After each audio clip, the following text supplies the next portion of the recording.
Bonsoir et bienvenue sur Monaco Info pour une nouvelle édition du 19h. Découvrons ensemble les titres qui seront développés dans ce journal. Alors que le grand rendez-vous des startups, le CES, vient de s'achever à Las Vegas, nous verrons comment ces jeunes pousses en plein développement traversent la crise.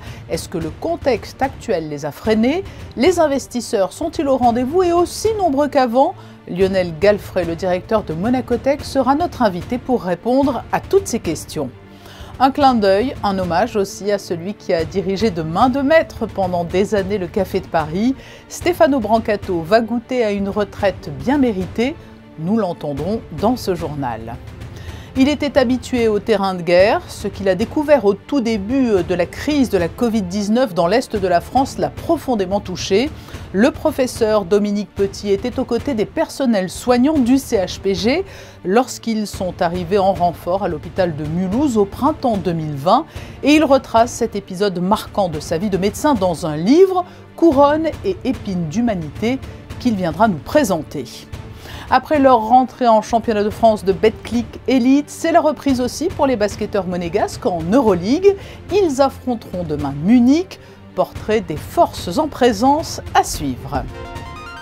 Et pour débuter ce journal, un premier point sur la vaccination des enfants de 5 à 11 ans qui a débuté sur prescription médicale. Vanessa Dessy. Bonsoir Patricia, bonsoir à tous. Après avis favorable du Comité national monégasque, les enfants de 5 à 11 ans risquant de contracter des formes graves de la Covid-19 ou vivant dans l'entourage d'une personne immunodéprimée ont commencé à être vaccinés au Centre national de vaccination dans un espace spécialement aménagé pour eux. Et cette précision dans la lutte contre la Covid-19, il est important de ne pas se rendre aux urgences en cas de symptômes légers. Face au rebond épidémique enregistré depuis quelques semaines, le gouvernement princier tient à rappeler quelques réflexes à observer pour les personnes qui ressentent des symptômes pouvant faire craindre à une contamination. En cas de symptômes, contactez le centre Covid, un opérateur vous donnera la marche à suivre. Et en cas de symptômes légers, n'allez en aucun cas aux urgences du centre hospitalier Princesse Grace. Il est rappelé que ce service est réservé aux soins impératifs et aux motifs d'urgence. Appelez votre médecin traitant ou de garde, il pourra rapidement vous donner les indications à suivre. Si vos symptômes s'aggravent, évidemment, contactez les pompiers. La mairie de Monaco a présenté les chiffres de l'état civil pour l'année 2021. Chaque début d'année, la mairie de Monaco communique les chiffres de l'état civil pour l'année écoulée ainsi qu'un comparatif avec ceux de l'année précédente. Le service de l'état civil nationalité a en effet pour mission d'enregistrer les événements qui marquent le parcours de vie de personnes monégasques ou de nationalité étrangère nées, mariées ou décédées en principauté. Les chiffres de l'état civil pour l'année 2021 sont en hausse en comparaison à 2020. 976 naissances l'an dernier et 58 divorces qui, eux, fléchissent légèrement. Tous ces chiffres sont consultables sur le site internet de la mairie. Les naissances, il y en a eu aussi chez Monacotech, l'incubateur de start-up qui a accueilli l'an passé de nouvelles jeunes pousses. La période et le contexte international ne sont pourtant pas toujours rassurants pour les start-up. Nous sommes avec le directeur de Monacotech. Bonsoir Lionel Galfray. Bonsoir Patricia. Le CES, le Consumer Electronics Show de Las Vegas, le rendez-vous incontournable des nouvelles technologies et des startups, vient de s'achever. Il donne souvent le pouls de l'innovation. Comment les startups traversent-elles la crise? Je crois que les startups traversent la crise de façon très pragmatique. Elles ont intégré le Covid, cette crise qu'on traverse, comme un élément supplémentaire dans leur vie quotidienne qui est déjà pleine de tumulte, j'ai envie de dire. Donc c'est un élément supplémentaire. Oui, parce que la définition même d'une start-up, c'est d'être en plein développement. Alors, est-ce que ce n'est pas un peu difficile d'être coupé en plein élan par la crise? Oui, c'est effectivement difficile et c'est quelque chose qu'elles ont complètement intégré. Par exemple, elles ont pour la plupart été obligées de revoir leur organisation. C'est-à-dire au niveau du développement commercial, l'importance des salons et des réunions en physique a été revue. Il a fallu trouver de nouvelles façons de rencontrer des prospects et de se développer. Et elles ont dû donc revoir leur modèle et parfois même leurs produits et leurs offres. Oui, et puis à la faveur de cette crise, tout de même, ce qui a émergé, c'est que certaines applications, par exemple en lien avec la santé connectée, le tracking, le coaching à distance, ont connu un véritable boom. Alors, cela a été plutôt positif pour le milieu des startups. Il fallait avoir le bon produit. Il fallait effectivement avoir le bon produit. Finalement, cette crise qu'on a traversée a été un accélérateur de tendances qu'on avait déjà vues. Et donc, ces startups étaient déjà dans cette mouvance-là d'évolution de notre mode de vie, c'est-à-dire en termes de consommation, par exemple, une consommation plus responsable, une consommation plus locale. Et on l'a notamment vu avec Carlo. En termes de santé, effectivement, la santé aujourd'hui est tout à fait connectée. On peut intervenir à différents endroits de la planète. Et ça, c'était quelque chose qui était déjà dans les tuyaux. Et c'est vrai que les startups étaient plutôt préparées parce qu'elles avaient déjà, pour certaines, anticipé ces phénomènes qui ont été multipliés par 10 au moment du Covid. Oui, alors justement, plus particulièrement, comment se portent les startups de Monaco Tech? Est-ce que la crise les a freinées pour certaines? Est-ce qu'il n'y a pas eu trop de casse, non? Non, il n'y a pas eu trop de casse. Aujourd'hui, à Monaco Tech, on a deux familles, deux types de startups. On a ceux que j'appellerais les pionniers, qui sont là depuis un certain temps à Monaco Tech et qui connaissent aujourd'hui des développements commerciaux en dehors des frontières de Monaco bien sûr, de la France aussi. Donc celles-ci ont une maturité commerciale qui leur permet de se développer et aussi elles sont au pied du mur en termes de financement. Elles sont confrontées à des recherches de financement. Et on a eu ces derniers jours des nouvelles positives avec des startups qui ont réussi à lever un certain nombre de millions d'euros, parfois inférieurs à 1 million d'euros et puis parfois plusieurs millions d'euros. On parle là de sommes extrêmement importantes. Cela signifie donc que les investisseurs, les business angels n'ont pas fait défaut? Oui, je crois que l'approche des business angels n'a pas changé, qu'ils ont toujours des investissements à faire. Parce qu'il faut bien voir que les business angels sont des gens qui investissent et les facteurs clés de succès, j'ai envie de dire, les éléments qui étaient regardés très précisément par ces business angels sont les mêmes. C'est-à-dire le côté innovant et smart, j'ai envie de dire, du projet, la qualité de l'équipe qui porte le projet, qui est un élément fondamental, et le fait qu'il existe ou pas, un marché. Et ces éléments-là, quel que soit le contexte, sont demeurés très présents. Lionel Galfré, vous avez accueilli l'année dernière encore de nouvelles startups. Et puis il y a les historiques, les pionniers qui sont là depuis le début. Quel type d'activité se côtoie aujourd'hui au sein de Monaco Tech? Aujourd'hui, on a très clairement le secteur du yachting qui pour nous est central, mais également le secteur de tout ce qui est durable et des énergies renouvelables. La troisième famille de projets qu'on nous accompagnons, c'est des projets autour de la médecine, de la santé et de la biologie. L'alliance de ces trois secteurs avec une base de technologie numérique, c'est un facteur clé de succès important. Je veux dire par là que si vous ajoutez à des industries traditionnelles comme le yachting ou comme la santé, toutes les possibilités offertes par le numérique, on arrive vraiment à des projets très intéressants, très novateurs. Donc c'est sur ça que Monaco Tech est concentré aujourd'hui. Ces trois industries dont je parlais, cette base numérique et évidemment, comme on est à Monaco, on ne s'interdit pas de jeter un coup d'œil aux entreprises de la finance, la FinTech. Bien évidemment. Merci beaucoup Lionel Galfré pour cet éclairage sur la santé des startups qui bravent la crise. Merci à vous. Son élégance, son accueil légendaire ont fait de lui l'une des figures presque mythiques de la société des bains de mer. Stefano Brancato part à la retraite et nous avons tenu à lui rendre hommage. Vous vous trouvez Alexandra Pani dans ce qui a été la deuxième maison de Stefano Brancato pendant tant d'années. Oui Patricia, vous reconnaissez le mobilier de cet établissement mythique de la Principauté. Le Café de Paris tourne un chapitre très important de son histoire en ce début d'année 2022. L'établissement va très prochainement déménager du côté de la Salle Empire, le temps d'importants travaux. Mais il change également de directeur après 30 années quasiment passées ici au sein du Café de Paris. Stefano Brancato laisse sa place. On a une émotion normale. Bon, après, ça fait partie de la vie, donc une page qui se tourne, il faut passer à autre chose. Et surtout un petit peu de repos, détente, comparativement au temps passé. 26 ans passés ici au Café de Paris. J'imagine que vous avez des milliers d'anecdotes à nous raconter. Ce qui me vient à cœur, c'est qu'un soir, j'avais Jean-Paul Belmondo, Robert Hossein qui dînaient. Et fatalité, dans la même soirée, il y avait Gypsy King avec d'autres clients. Et ils sont passés les voir et vu qu'ils avaient juste une guitare, ils ont fait un petit morceau et ça s'est passé, quoi. Beaucoup de choses sont passées dans ce lieu, donc il y a une âme. Il faut respecter véritablement le côté tradition et quelque part, ça appartient aux Monégasques. Un visage connu de tous sur la place du Casino, avec son élégance à l'italienne et son sourire chaleureux. Il était en poste depuis 1995. Stefano Brancato a connu plusieurs générations d'habitués du Café de Paris.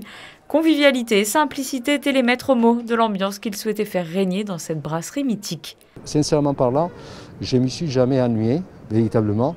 Mais pourquoi? Il m'a semblé de faire quelque chose de différent tous les jours. C'était intense et véritablement, je l'ai fait avec passion. Bien évidemment, sans oublier effectivement le respect qu'on doit avoir pour le personnel, le côté social qui est important, essentiel, parce que si le personnel est content, les clients ils sont contents, on fait des bons services, on fait des choses qui effectivement vont dans le bon sens.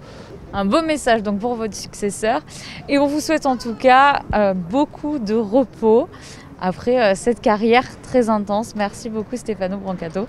Merci. Et Patricia, vous l'aurez compris, on retrouvera Stefano Brancato prochainement sur la Principauté, on n'en doute pas, et pourquoi pas ici même sur la terrasse du Café de Paris, mais en tant que client cette fois-ci.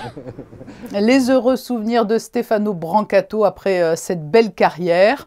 Le professeur Dominique Petit, lui aussi, s'est replongé dans ses souvenirs pour nourrir le livre qu'il vient d'écrire, intitulé « Couronne et épines d'humanité ». Ancien médecin militaire, il n'a pas hésité à se rendre sur le front, mais de la pandémie de Covid cette fois, au tout début de la crise, au printemps 2020, aux côtés de personnel du CHPG et d'établissements de soins des Alpes-Maritimes. Il a rejoint Mulhouse alors que l'Est de la France était lourdement frappé par la Covid-19. Il s'est confié sur cette expérience à Fabien Bonilla. Dominique Petit, bonsoir. Oui, bonsoir. Vous avez écrit le livre Covid-19, Couronne et épines d'humanité aux éditions Saint-Honoré. J'aimerais que vous reveniez sur cette histoire et sur cette aide apportée par ces soignants. Nous sommes partis avec 70 soignants, dont 25 monégasques qui ont été formidables, pour prêter main forte à l'hôpital de Mulhouse. Au début de la crise Covid, au moment où ils étaient dans une situation un peu catastrophique, ils ont eu une vague ininterrompue de patients via les urgences, des dizaines de patients par jour. Quand on est arrivé là-bas, on s'est retrouvé avec 630 patients Covid dans leur lit, près de 150 malades de réanimation, dont 30 sous les lits des militaires sur le parking de l'hôpital de Mulhouse. À quel moment vous vous êtes dit je vais écrire un livre sur cette histoire-là, sur cette aventure qu'ont vécu ces soignants venant notamment de Monaco? L'idée de faire un livre m'est venue plutôt vers le milieu-fin de mission, parce qu'on a vécu là-bas des moments très très forts, bien sûr au plan médical, mais surtout au plan humain, avec les patients eux-mêmes et leurs familles. Et pourquoi ce titre Covid-19, couronne et épines d'humanité? Ce titre, d'emblée, il m'est venu à l'esprit, dans le sens où moi j'estime que ce Covid a ceint la planète, l'ensemble de la planète très rapidement, à l'image de la couronne d'épines un peu du Christ. Et puis ces épines d'humanité, j'en ai recensé 7 dans ce livre qui prêtent à réflexion. Certaines concernent notre mode de vie. Et puis après, j'ai recensé des épines qui viennent de notre nature humaine, malheureusement, de l'égoïsme, l'absence de résilience, l'absence de retour sur soi, sur notre mode de vie. Et tout ça fait qu'on court là aussi à peut-être d'autres catastrophes sanitaires. Il y a dans ce livre de nombreuses histoires, de nombreuses anecdotes. anecdotes. Quelles sont les histoires les plus marquantes qui peuvent nous rendre fiers d'être des humains ? Il y a beaucoup d'anecdotes marquantes. Je ne les ai pas toutes racontées parce qu'il aurait fallu un livre de 1000 pages. Mais moi, ce qui m'a marqué, c'est certaines anecdotes. On avait Cara, c'est un aide-soignant de l'hôpital de Mulhouse qui travaille en hémato-cancérologie, un type extraordinaire, d'origine sénégalaise, une force de la nature, 2,04 m, 100 kg. Il a attrapé le Covid de façon extraordinairement grave, 7 semaines de réanimation endormie, un réveil long sur 2 mois, et puis aujourd'hui, il est toujours sous oxygène jour et nuit, en attente de greffe pulmonaire. C'est un type merveilleux qui se bat, qui cherche à reprendre le travail. C'est son éthique de soignant et sa volonté d'avoir cherché à reprendre le travail malgré son handicap. Dernière question, le monde, j'ai l'impression, est un peu divisé en deux. Il y a les pro-vaccins, les anti-vaccins.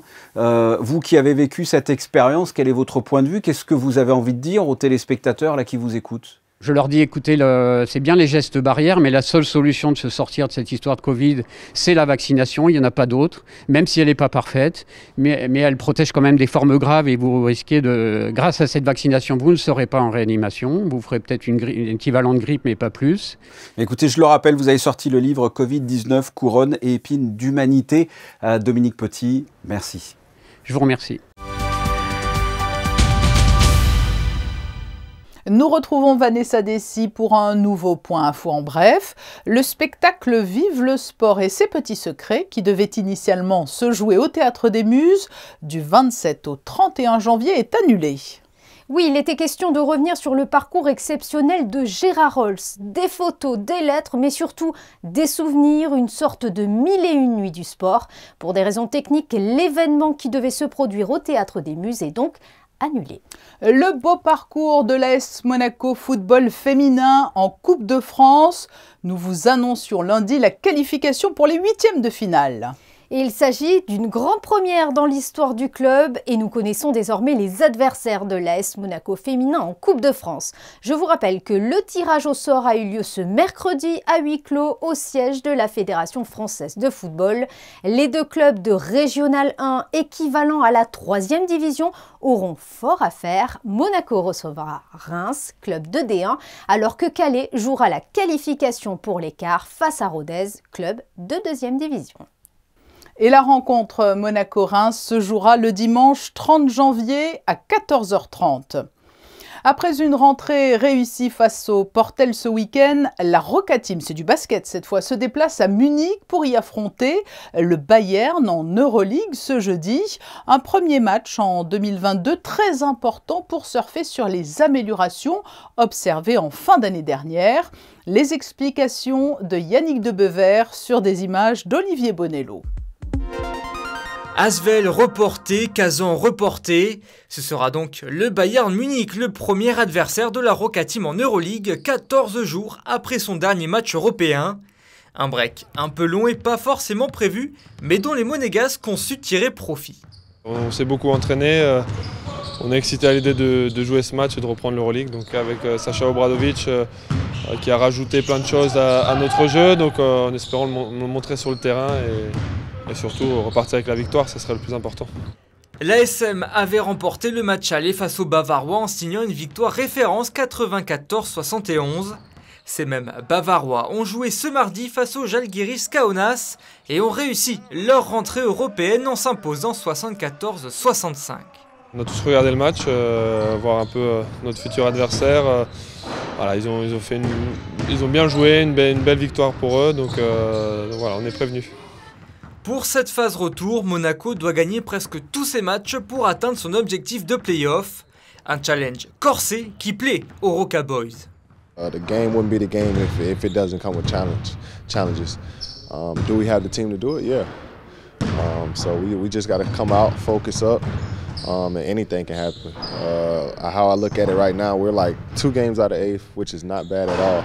All it takes is one good week for us in EuroLeague and we're fine. Dernière nouvelle côté effectif, Paris Lee, un peu malade, ne s'est pas entraîné aujourd'hui. Le meneur américain est négatif à la Covid-19. Et puis Jerry Boussielé fait le déplacement en Munich et devrait revenir sur les parquets normalement samedi face à Nanterre. Un point enfin sur la météo. Quelle sera la tendance, Vanessa, pour la journée de jeudi ? Eh bien Patricia, le soleil restera bien présent durant toute la journée. Au programme, du ciel bleu. Les températures seront fraîches et iront de 4 à 10 degrés. Le soleil se lèvera à 8h et se couchera à 17h17. Et nous fêterons les Yvette. De belles nouvelles côté météo et demain à 19h, vous retrouverez Émilie Rousseau pour un nouveau journal. Nous nous quittons sur ce clin d'œil à Stefano Brancato. Avec son départ, c'est une page importante de l'histoire du Café de Paris qui se tourne. Passez une très belle et douce soirée. À bientôt.